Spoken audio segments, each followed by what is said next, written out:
Hello everyone, welcome to my channel Way2 English. Dear students, dear friends, आप लोगों के support के लिए बहुत बहुत शुक्रिया। 4000 व्यूज़ कवर किए हैं हमने और साल भर में काफ़ी स्लो प्रोग्रेस है ये, लेकिन फिर भी मुझे विश्वास है कि मेरा चैनल आप लोगों के लिए बहुत हेल्पफुल होने वाला है और आगे ज़रूर होगा। तो डियर स्टूडेंट्स, आज का जो टॉपिक है वो है बेस फॉर्म। हमने आपको फॉर्म्स ऑफ वर्ब समझाने की जो शुरुआत की है उसमें हमने रेगुलर इरेगुलर जो टाइप्स होते हैं वो समझे थे। आज हम बेस फॉर्म को पूरी तरह से समझने वाले हैं, तो चलिए वीडियो को स्टार्ट कर देते हैं।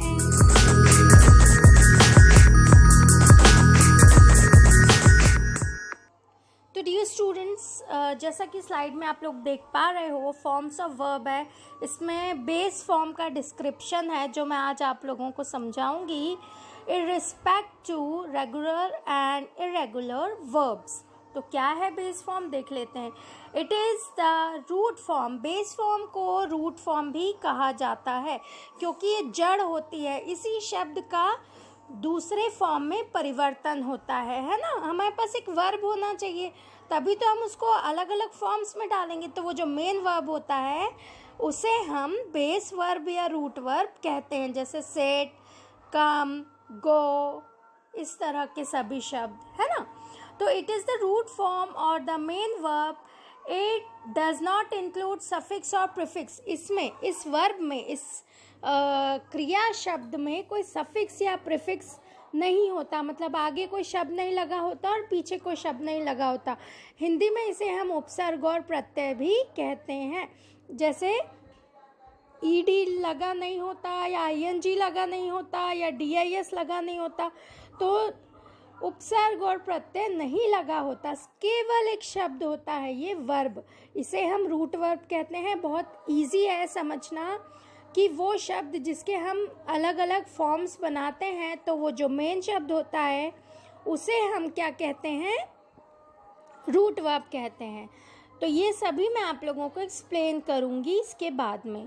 तो इतना समझ में आया होगा आप लोगों को। अब इनके आप और देखिए क्या है। It act differently for regular and irregular verbs. अब इसमें एक चीज़ का ध्यान रखना है कि बेस वर्ब रेगुलर वर्ब के लिए अलग फॉर्म करता है वर्ब के फॉर्म को, और रेगुलर के लिए अलग होता है। मतलब रेगुलर, अब इनको हमने परिवर्तन क्यों किया है या इनको हमने क्लासिफाई क्यों किया है, क्योंकि दोनों में अंतर है। रेगुलर वर्ब के जो क्रिया फॉर्म्स होते हैं वो अलग अलग होते हैं और इरेगुलर के अलग होते हैं। तो जैसे हमने आपको कल बताया था कि रेगुलर में एक पैटर्न होता है और इरेगुलर में पैटर्न नहीं होता।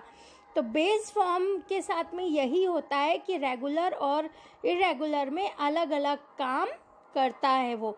आगे हम इसके एग्जाम्पल देखेंगे नेक्स्ट स्लाइड में, ठीक है। तो आई होप इतना आप लोगों को अच्छे से समझ में आ गया होगा। अब आप देखिए, इसमें हम रेगुलर वर्ब को पहले समझेंगे।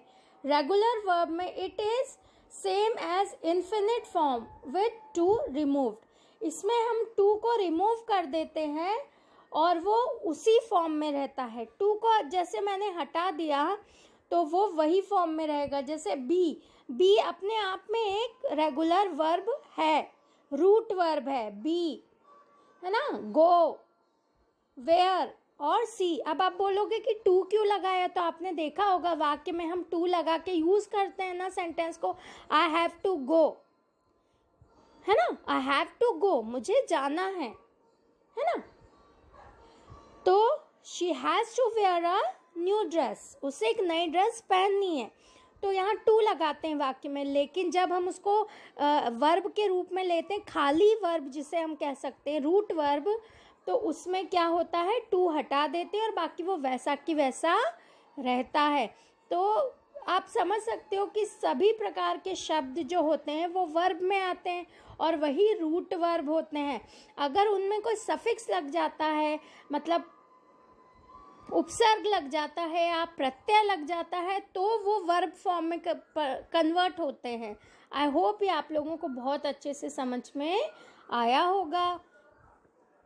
कि जब उनमें आगे या पीछे कोई शब्द में परिवर्तन हो जाता है, कोई दूसरे शब्द या लेटर्स जुड़ जाते हैं, तब वो फॉर्म में परिवर्तित हो जाता, नहीं तो उससे पहले वो रूट वर्ब रहता है ना, जड़ वर्ब रहता है या जड़ शब्द रहता है जिसे हम कह सकते हैं, है ना। आई होप आप लोगों को ये समझ में आया होगा। इर्रेगुलर की बात हो रही है, अब हम इर्रेगुलर में देखेंगे कि इर्रेगुलर में क्या होता है। एक चीज़ का ध्यान रखिए कि हम अभी बेस फॉर्म ऑफ वर्ब की बात कर रहे हैं, जो बेस वर्ब है, हम उसके सेकंड फॉर्म या थर्ड फॉर्म पे अभी नहीं गए हैं, है ना। तो आप लोग बिल्कुल कंफ्यूज मत होइएगा।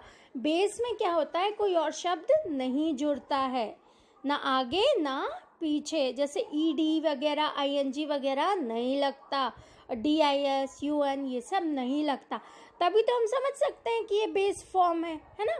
अब जैसे आपका नाम है, अब आपका जो नाम है उसमें कुछ सरनेम अगर आप जोड़ दोगे तो वो एक वर्ब के फॉर्म में कन्वर्ट हो जाएगा, हम ऐसा समझ सकते हैं। लेकिन अगर केवल आपका नाम है, उसमें कुछ और नहीं जुड़ा है, तो वो बेस फॉर्म कहलाएगा, है ना।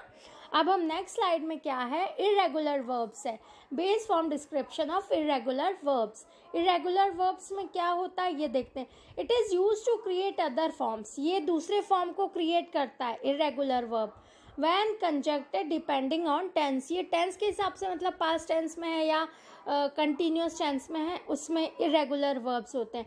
गो, अब इर्रेगुलर वर्ब में आप गो को बेस फॉर्म में तो है, लेकिन आप उसमें ING लगा सकते हो। I am going to school, I बात समझ में आपको, दोनों में अंतर समझ में आ रहा है। जो इर्रेगुलर वर्ब होता है, इर्रेगुलर वर्ब जो होता है वो क्या काम करता है, वो कंजक्ट करके टेंस के हिसाब से परिवर्तन कर लेता है अपने आप को, है ना। रेगुलर वर्ड जो होता है, रेगुलर वर्ब, वो कन्वर्ट नहीं करता। I am going to school, तो यहाँ GO में ING लगा दिया, मतलब आप समझ जाओ कि वो इर्रेगुलर फॉर्म में है। और यहाँ पे आई हैव टू गो आया, तो आप समझ जाओ कि वो रेगुलर फॉर्म में है, ठीक है। ईट, ही हैड ईटन 3 एप्पल्स, अब यहाँ पर ईट का थर्ड फॉर्म आ गया, ईट, एट, ईटन, तो ये क्या हो गया, इर्रेगुलर है। इस तरह से आपको उसके कन्वर्ट प्रोसेस को समझना पड़ता है। आप बिल्कुल डाउट मत रखिएगा, कंफ्यूज मत होइएगा, हम बेस फॉर्म को समझ रहे हैं। हर वर्ब को हमको 2 प्रकार से समझना पड़ेगा कि वो रेगुलर फॉर्म में किस तरह बिहेव करता है या किस तरह परिवर्तित होता है, और इर्रेगुलर फॉर्म का जो वर्ब होता है वो किस तरह परिवर्तित होता है। उम्मीद करती हूँ ये आप लोगों को अच्छे से समझ में आया होगा। अगर नहीं समझ में आया तो वीडियो को 2 बार देख लीजिए, एंड यस, नोट्स बनाते रहिए। मैं एक अट्रैक्टिव वे में आपके सामने प्रेजेंट करने की कोशिश करती हूँ, मुझे भी अच्छा लगता है, ये जो स्लाइड्स मैं बनाती हूँ देखकर काफ़ी अच्छा फील होता है, तो उम्मीद करती हूँ आप लोगों को भी अच्छा लगता होगा। तो आप इसे बहुत ही प्रॉपरली समझने की कोशिश कीजिए। आई होप रेगुलर इर्रेगुलर आपको समझ में आ गया होगा। तो आज का वीडियो थोड़ा सा लंबा हुआ है, यहीं तक है आज का वीडियो। कल हम सेकंड फॉर्म ऑफ वर्ब की बात करेंगे, जो हमारा पास्ट फॉर्म रहेगा, है ना, जैसे गो का वेंट हो जाता है ना। तो इस तरह हम वो समझेंगे। Till then keep smiling, stay safe और अपना पूरा ध्यान रखिए। Thank you.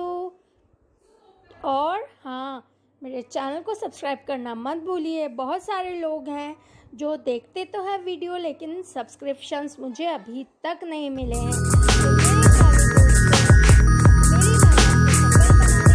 छोटा सा काम करना है, चैनल को सब्सक्राइब कीजिए, वीडियो को लाइक कीजिए, एंड हो सके तो शेयर भी कीजिए, एंड कमेंट ज़रूर कीजिएगा। थैंक